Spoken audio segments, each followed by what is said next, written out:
kaj so socialna podjetja? Socialna podjetja ni nek bav. Socialna podjetja so podjetja, kot so vsa druga podjetja, le da ne nastajajo samo zaradi tega, da bi maksimirala dobiček kot ključni rezultat svojega delovanja, ampak se ustanavljajo zaradi uresničevanja širših socialnih ciljev. In pa v zadnjem obdobju vse bolj tudi ciljev trajnostnega razvoja. Se pravi, posvečuje jih ali pa razločuje jih od klasičnih podjetij, da jih podrečujejo njihovi cilji, in pa sama narava poslovanja, po katerem se dobiček vedno reinvestira v nadaljnji razvoj.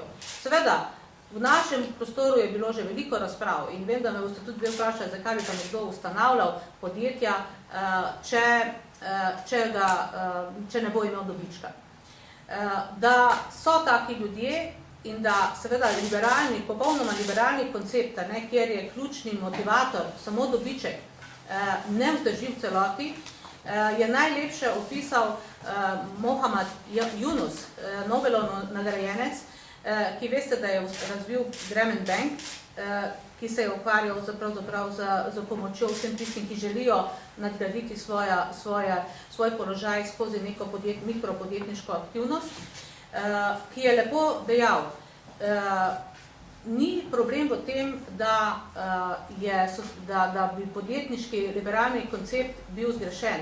Problem je samo v tem, da ne pojasnjuje vseh aspektov človekove narave. Ni samo materialni dobiček tisti, ki žene človeka naprej, so tudi ljudje, ki jih ženejo drugi cilji. Pogovarjaš s kakšnimi društvi trenutno o povezovanju? Tudi, še. Mogoče nam lahko izdate kakšne podatke konkretne. Tako kot prejšnjič sem napovedal in držal besedo, in mislim, da lahko nekje v roku meseca dni pričakujete še eno povezavo, ki bo ravno tako predvsem programsko obarvana, in to se mi zdi izrazito pomembno. Danes v tem navalu pravzaprav nekaj ideje v Sloveniji, da je premalo zvenečih imen v politiki, se pozablja na to, da je premalo inovativnih idej v resnici. In mi želimo biti prepoznavni po obojem.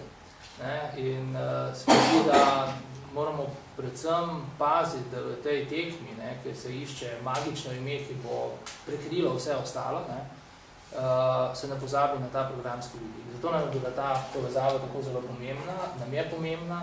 Jaz verjamem, da bo znotraj to osnovanje programsko, da se bodo te vezi tako ukrepile, da bomo našli skupen jezik tudi, ko gre za posamezne nastope na volitvah. V vsakem primeru tudi v predstavljanju teh programskih vidikov. Jaz sem pripričan, da bo Zdenka Kovač v razpravah pred parlamentarnimi volitvami, ki bodo tudi vsebinske programske, znala te vidike ustrezno javno predstaviti in sprožiti diskusijo, razmisliti tudi pri drugih strankah. Vse ne gre za ekskluzivo. Socialno podjetništvo je socialno pod tem vidiku, je za vse odprto. In kot vidite, nerezljivo. To, kar Manza Koželj zdaj počne, je socialno podjetništvo v nekem vidiku. Tako da tukaj bomo še krepili te programske vidike in v tem smislu smo še v nekih razgovorih. Bil pa nekorekten, če bi šel dlje od tega, pa mislim, da tudi to držo besedo in v tem času bomo se srečali. Morda, če samo k temu še dodam, veste, velikokrat je osnovni problem ljudi, ki z nami sodelujejo, ni v tem, da ne bi želeli ali pa bili pripravljeni, ampak gre preprosto za to, da tudi morda včasih nimajo tako velikih govorniških danosti, da bi se tako izpostavljali v javnosti, zato raje delujejo pač na osnovi priprave konkretnih projektov, konkretnih programov v pisni obliki, skozi diskusije in tako naprej. Tako da to, da nekdo ni javno prepoznan, še ne pomeni, da mnogo ne doprinaša k naši skupnosti, morda včasih še več. Socialno podjetništvo je del tretje poti? Ja. Vendar v Angliji, na primer, je ravno tako zdaj podprto strani konzervativcev. Samo to dejstvo, da so zdaj tako konzervativci, kot ta levo usmerjena stran spoznali, da je pravzaprav ni možno rešiti tega navideznega konflikta socialnih in ciljev konkurenčnosti brez tega hitrega razvoja socialnega podjetništva. To pomeni, da se pravzaprav zdaj leve in desne strani približujeta v smislu iskanja inovativnih rešitev. In zelo podobno se dogaja pravzaprav v Italiji. Ne. Tam pravzaprav zdaj eni kot drugi poudarjajo, čeprav oni imajo še veliko drugih problemov, ampak kar se pa tiče tega socialnega podjetništva, vi imate celo, bom rekla, tam desne in leve kooperative, ne, tako v narekovaju. Ene so nastale bolj kot posledica delovanja cerkve in krogov okrog cerkve, druge pa bolj kot, bom rekla, delovanja te leve sfere, ne. Ampak to nič ne pomeni, da one ne sodelujejo, da to ni eno ogromno gibanje, ki pravzaprav omogoča socialno vključenost. Ne. To bomo morali še mi doseči, veste, oziroma preseči te delitve na te zgodbe. Ne.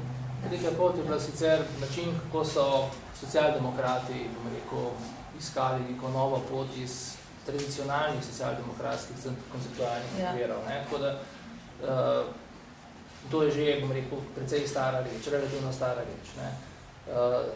Dejstvo pa je, da je politika kot celota in stranka zares pravzaprav je nastala iz tega uvidu, išče tretjo ali pa rečemo četrto pot, išče neko novo pot, ker je evidentno, da teh nekih dramatičnih razlik med levimi in desnimi strankami, konzervativci, liberalci po svetu ni. Tudi zelo težko na robu se srečujejo nekje, kjer so zelo narazen, ampak ko gre pa za ta ključna razvojna vprašanja, pa tu pravzaprav se išče nekaj novega. In socialno podjetništvo je nekaj takega, kjer zlahka najdejo konsens. Vprašanje trajnostnega razvoja, socialne vključenosti, to so teme, kjer, bom rekel, politika pravzaprav težko ideologijo aplicira na to. In mi želimo ta neideološki vidik politike ukrepiti, ker mislimo, da bo za Slovenijo to zelo zdravilno, ker je, bom rekel, siceršnjega, bom rekel, ideološkega zdravila in tolikšnih količinah, da kot vsako zdravilo škodi, če ga je preveč. Mogoče, kaj zanima me. Bi takšen sporazum o sodelovanju podpisal tudi z Zavodom 69, gospoda Molice. S kom pravda? Zavod 69. Ne poznam, žal. To je pač, gospod Molic je napovedal, da ne bi do leta 2012 to bila prva stranka, mislim, da ne bi ustanovili stranko svojo in sicer... Porno stranka? Ja, porno stranka, ne bi bila z imenom. Ja, zdaj, razgovor je sporna stranka naporni, tega ne vem. Tako da zaenkrat take pobude še ni bilo, je to že ustanovljena iniciativa. Zavod 69 je že delujoča iniciativa. Povedali so, da bo 2012 na volitve.